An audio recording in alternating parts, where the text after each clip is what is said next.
lihat gini kan, apa yang kita terima dari Allah Subhanahu wa Ta'ala itu bukan cuma milik kita saja. Sebenarnya itu milik Allah. Karena milik Allah, maka ini sebenarnya ada bagian-bagian dari yang harusnya bisa kita berbagi sama orang-orang di sekitar kita, atau yang dekat maupun yang jauh. Dan itu jadi bagian pengingat kita bahwa ini bukan sepenuhnya milik kita loh.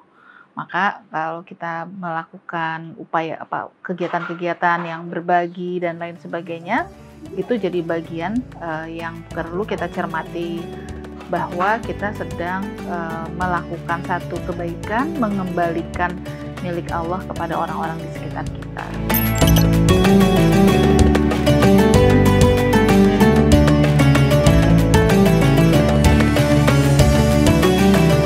Sebenarnya kalau kita memikirkan gini, berbagi nih, misalnya punya 10 dikurang 1 jadi tinggal 9, enggak. Karena kan ketika kita berbagi, inilah Allah luar biasa ya, sudah ini barangnya sebenarnya punya Allah. Terus dikasih ke kita, kita kasih ke orang lain. Sama Allah masih dikasih pahala. Jadi bukannya kurang 1, tapi nambah lagi karena 1 plus pahala gitu.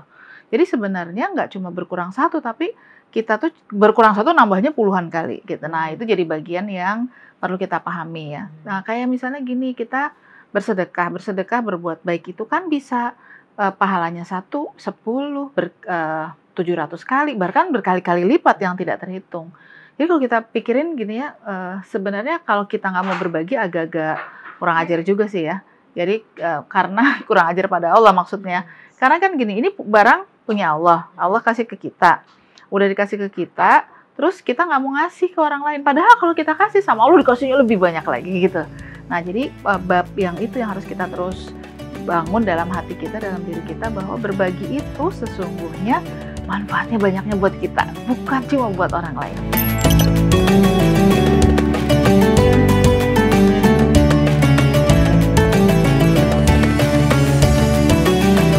Paling sederhananya sebenarnya yang nggak pakai ongkos ya.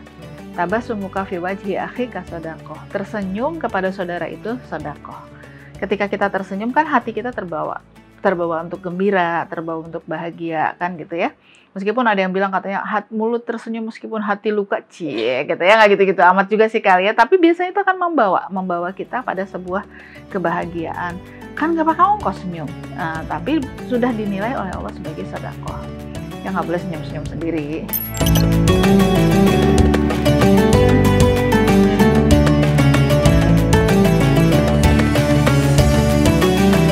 Makanya kalau dibilang yang jauh-jauh, kenapa mesti bilang jauh-jauh, yang dekat nggak kebagian? Ya emang dari sekarang udah dibagiin dong yang dekat sekarang. Jadi sekarang yang dekat dapat, yang jauh juga dapat. Terus kita juga berpikir gini, kadang-kadang tanpa kita sadari, kita senang belanja, beli-beli, kumpulin semua barang di rumah gitu. Kalau kata anak-anak sekarang hoarding gitu ya, ngumpulin barang-barang. Sesungguhnya kalau kita mau ingat-ingat, kita tuh beli sepatu 10 dan nggak semuanya dipakai, cuman sepasang aja, kan nggak 10 pasang dipakai. Dan kita bukan kaki 1000, jadi yang dipakai pasti cuma yang tertentu. Dan mana yang prioritas kita pakai dan kita manfaatkan. Ada yang diambil, ada yang dibuang. Bukan dibuang sih sebenarnya, dikasih ke orang. Karena kalau kondisinya masih bagus kan gitu ya, ngasih ke orang kan nggak boleh yang jelek dong, yang masih kita sukai dan kita berikan. Itu adalah bagian dari bagaimana kita memanage hati kita, memanage diri kita agar kita tidak terkendali oleh nafsu kita terhadap barang-barang.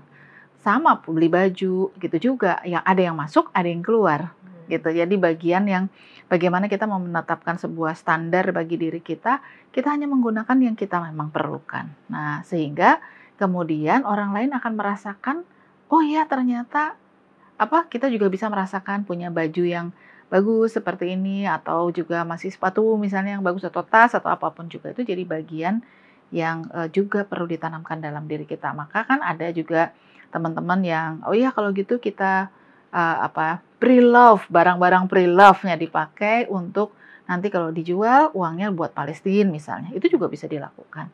Intinya adalah seberapa dalam kita melatih, mengasah hati kita. Ada loh orang-orang di sekitar kita yang memerlukan kita. Bukan cuma yang dekat, tapi juga yang jauh. Karena bisa jadi yang kita nggak pernah lihat, katakanlah gini, kita nggak pernah ke Palestina, tapi kita lihat kok secara nyatanya, faktanya. Di Afrika, misalnya pendidikan itu boleh. Kita kemudian mengirimkan rezeki kita kepada mereka.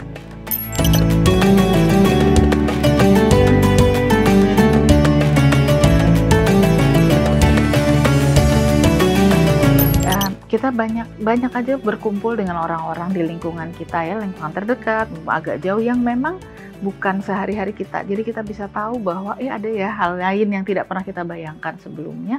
Ada orang-orang yang memang punya kebutuhan yang khusus. Katakanlah gini, teman-teman kuliah juga tidak punya kemampuan yang sama kan? Ada teman-teman kuliah yang tidak memiliki kemampuan yang cukup memadai. Yang bisa dilakukan adalah bagaimana kita melatih kepekaan kita. Terus kemudian juga nggak jadi gini, mentang-mentang kita punya gitu, terus kita ngasih ke orang lain gini, nih gue punya buat lo aja gitu. Nggak gitu-gitu juga gitu ya. Artinya tetap kita menghormati, menjaga pride-nya. Tapi apa yang bisa kita lakukan? Kita bantu. Yang nggak boleh tuh udah ribut, si dia begini, si dia, gue males sekali, nggak mau usaha.